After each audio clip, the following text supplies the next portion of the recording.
Hey yo, what's going on? It's Thursday. You rocking with your man Sean, better known as Beats on T. Brotherhood back again. We was going for a minute, but we are back. You know what I'm saying? Welcome. Thank you for watching, tuning in again, coming back after the absence. We do appreciate it. As y'all know, y'all can follow me on my personal page at Beats on T. You can follow me and all the other brothers that feature on the other days of the week at Brotherhood, and also on their personal pages, which you can find by going on the Brotherhood's page on IG. This week's topic is, has transition helped or hindered me?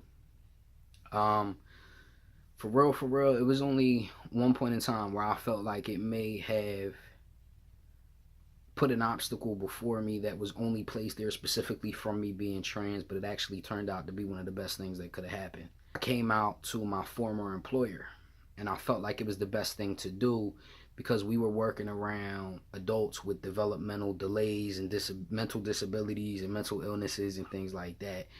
And you know, I didn't want it to be a struggle for my colleagues to explain what was going on with me as my facial hair was growing and as my voice was getting deeper and everything.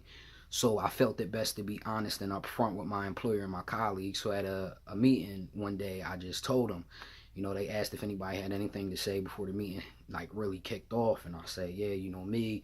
I said what I had to say, and my colleagues was real receptive to it. Like, they was cool. Like, they basically was just like, well, kind of don't really change nothing because I was already identifying as a masculine lesbian or a stud, so basically it wasn't really nothing that was changing except for the facial hair and the voice.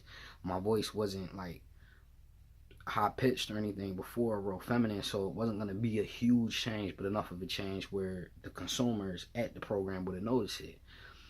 So basically I told them, the employer, they acted like they was like happy, they clapping and, oh, congratulations, it's such a brave thing you're doing and blah blah blah.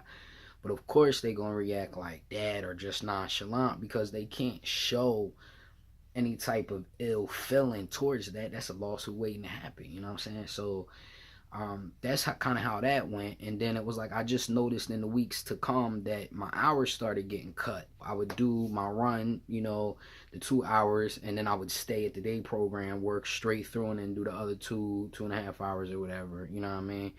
But I noticed that I wasn't being kept at the day program in between the two shift runs I had to make that I was hired to do.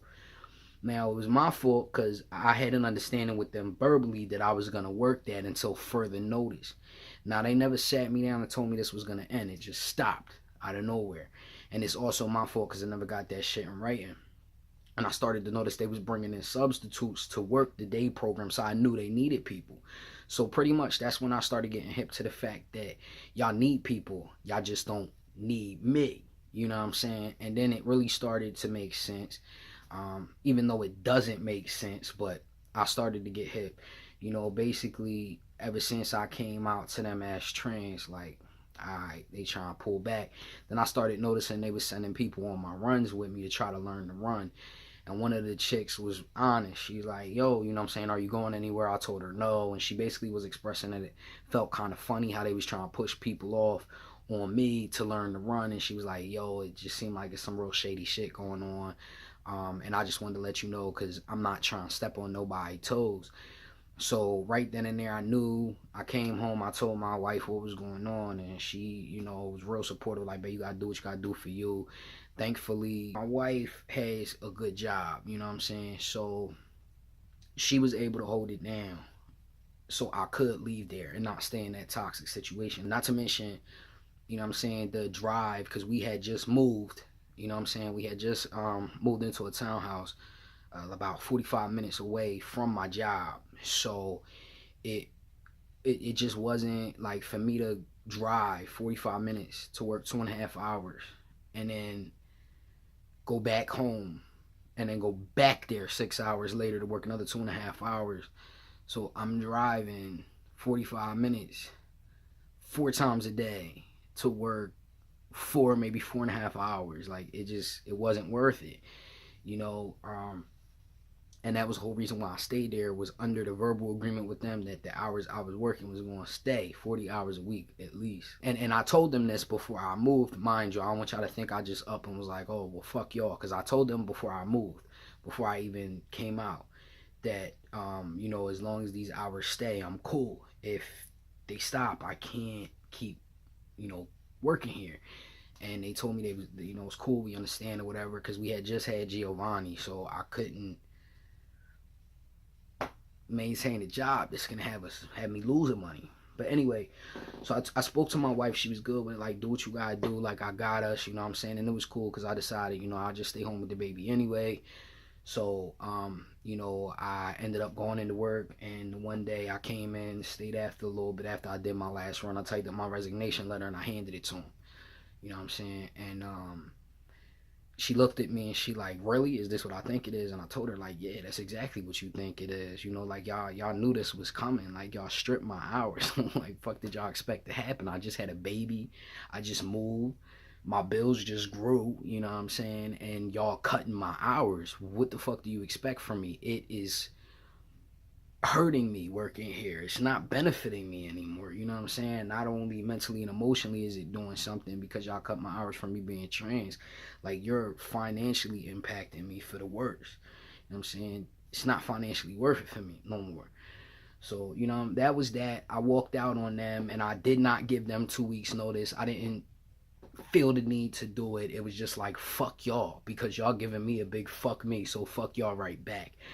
I mean, I at least did the adult thing and gave them my immediate resignation, and I put in there, you know, everything. And I didn't really go ham on the fact that it happened since I was trans, but I told them, like I told y'all in advance, the distance, and if the hours was maintained, I'm cool. So that was the reason I gave them, because I didn't want to rant and rave in a resignation letter. At first I did, but I deleted it and redid it in a more professional manner, you know.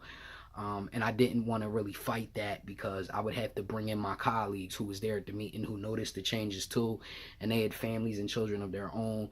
And for real, I didn't want to get them involved and then them possibly have to deal with the repercussions from the employer because they spoke out against them. So, you know what I mean, I just kind of left it alone and brushed it off. You know, and a lot of people was looking at me like, yo, you crazy, you could have fought them, but not without dragging others into it. And that, I didn't want to do that, you know. So basically I stayed home with my son and it was cool. You know, I loved being with him, except for when he was teething. Yo, oh my God. Bro, you ever been home with a baby that's teething and won't stop crying because they want their mom? Like, nigga. Yo, I used to call my wife and he'd just be screaming till she come home, and then he act like he normal again. It was the weirdest shit in the world, but he a mama's boy, yo, like through and through. But you know what I'm saying? Everything was cool until basically it got to a point where it's like, boom, I'm ready for the surgery. Like, I can't take it no more, but I needed extra bread for that. I was ready to make more moves with my music, needed extra bread for that. You know what I'm saying? I knew that one of my wife had a van. She had a Honda Odyssey van. That van was getting ready to go. You know, it was time to go. Excuse me, I wanted to get rid of it before it went. I basically was like, damn, it's time. And I started doing a lot of research and ended up finding an employer, that a whole shitload of employers that covered trans surgery. So I bounced around to a couple different employers that had insurance that covered trans surgeries, trans related, you know, healthcare and the surgeries and all of that actually. And I finally found one now that I'm with that I love. You know, as much as I could possibly love an employer that has absolutely nothing to do with music. So it's like, that's how I kind of ended up where I'm at now. So it was like me coming out trans to my employer for a temporary moment in time. It felt like being trans hindered me, but at the same time, like I told y'all, that's a mindset. It's only gonna hold you back if you let it, you know. And I've said this in my previous videos on here. Check them out if you haven't. Like, it's going to be what you make it. It doesn't matter what gender you identify with, what your sexual identity is, what your ethnic background is, whether you're a minority or what. Like, none of that shit matters, because at the end of the day, you're still going to have obstacles no matter who you are, how you live, or what decisions you make, or what career path you take. You're going to have obstacles placed in front of you.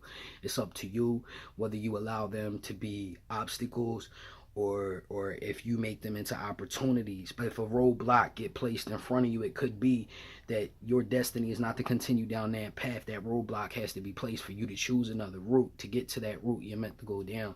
And for me, that's kind of what happened. You know, now my wife and I both have nice cars. They not the flyest. We ain't in no Maseratis and no Beamers or nothing like that, but we have some nice cars.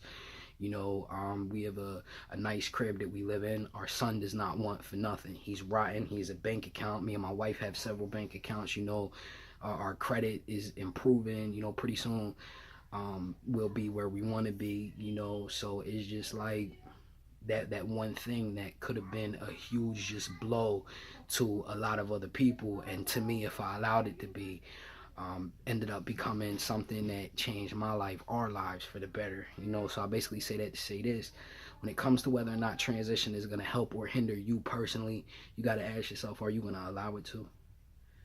It's going to help you become who you need to be. People are going to be ignorant and assholes regardless, so do fucking you. You know what I mean? Thanks for watching. And I think my son coming upstairs. Come here! You have a good day at school? Come here, you want to say hi? Wave, say hi. You say hi. Say what's up. Stop. Say what you doing. Doing. You was a good boy? Yeah. You saw Erica today? Yeah. Yeah. What you doing in school? Yeah. You got boogies in your eyes. Do your eye. Boogie in your eye. You want to go get Joey a birthday present? Yeah. Yeah, what you gonna get for Joey? Yeah. Yeah, what? Georgie. What you gonna get him? I just show his way. We gonna get whatever he said. I don't know what that is, but I guess you gonna pick it out, huh? Georgie's way. Yeah. Yeah. You gonna see Joey this weekend? Yeah. Georgie's way. Yeah? Yeah. You say bye-bye to everybody? Okay, bye. Say watch the Brotherhood. What's your boy?